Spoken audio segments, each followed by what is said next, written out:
Alors, ce qu'on appelle les déterminants environnementaux, c'est par opposition à tout ce qui dépend de l'individu. Ce qui dépend de l'individu, c'est son niveau d'éducation, c'est les choix alimentaires qu'il fait, ses propres préférences. Ce qu'on appelle l'environnement, en revanche, c'est tout ce qui est autour de lui et qu'il subit en quelque sorte. C'est-à-dire c'est l'endroit où il vit, c'est l'offre alimentaire qui lui est proposée au sein de son supermarché, c'est la publicité alimentaire qu'il va recevoir dans les différents médias. Tout ceci fait partie de ce qu'on appelle l'environnement alimentaire.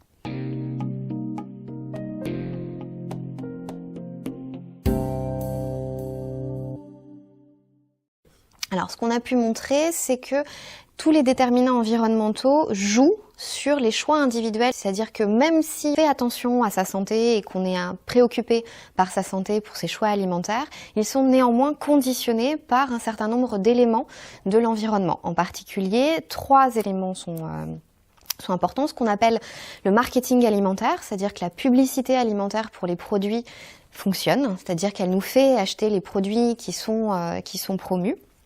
Le deuxième élément, c'est l'offre alimentaire et les promotions que l'on voit sur les produits alimentaires ont tendance aussi à modifier les achats alimentaires et c'est particulièrement vrai pour les populations les plus vulnérables pour lesquelles les promotions au prix sont importantes dans le cadre de budgets qui sont serrés. Et enfin, les éléments un petit peu environnementaux de ce qu'on appelle l'environnement bâti jouent sur la capacité des individus à effectuer de l'activité physique. C'est-à-dire, s'il n'y a pas de trottoir dans l'environnement dans lequel vous habitez, il n'est pas possible de marcher, tout simplement. Vous êtes obligé d'utiliser les transports. De la même manière, si le moindre magasin alimentaire se trouve à plusieurs kilomètres de votre domicile, vous êtes obligé d'utiliser des transports, la voiture, et vous ne pouvez pas faire de l'activité physique pour vous rendre dans les différents lieux qui sont habituels pour vos activités. Donc tous ces déterminants environnementaux jouent finalement sur les choix d'activité physique ou les choix alimentaires des individus.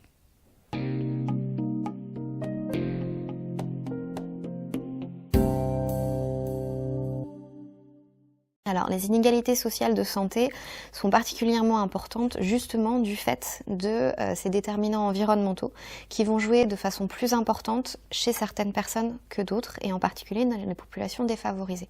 Les politiques qui sont uniquement orientées sur les déterminants individuels des comportements alimentaires ont tendance à aggraver les inégalités sociales de santé, tout simplement parce que quand on fait de l'information nutritionnelle et de la communication nutritionnelle, c'est uniquement ceux qui sont déjà préoccupés par leur santé ou ceux qui ont les moyens de transformer finalement l'essai de l'information vers le comportement qui vont les mettre en œuvre. Et ces personnes-là sont plutôt en haut de l'échelle sociale, ce qui a tendance à aggraver la totalité des inégalités sociales de santé. Donc les interventions dont on pense qu'elles peuvent, si ce n'est les réduire, au moins ne pas les aggraver, sont des politiques publiques autour des déterminants environnementaux. 3 politiques sont particulièrement importantes et sont mises en avant par l'ensemble des instances internationales, que ce soit l'OMS ou même l'OCDE. C'est tout d'abord réduire la pression marketing pour les produits alimentaires de mauvaise qualité nutritionnelle, qui ont tendance à être extrêmement efficaces, en particulier chez les enfants et les adolescents, qui sont prescripteurs des achats alimentaires et d'autant plus dans les familles défavorisées qui souhaitent absolument leur faire plaisir finalement. Donc ça, c'est la première chose, réduire la publicité, que ce soit sur les supports médiatiques classiques, la publicité à la télévision ou à la radio, mais aussi sur les médias sociaux ou Internet, qui actuellement sont des vecteurs de communication extrêmement importants pour les marques alimentaires.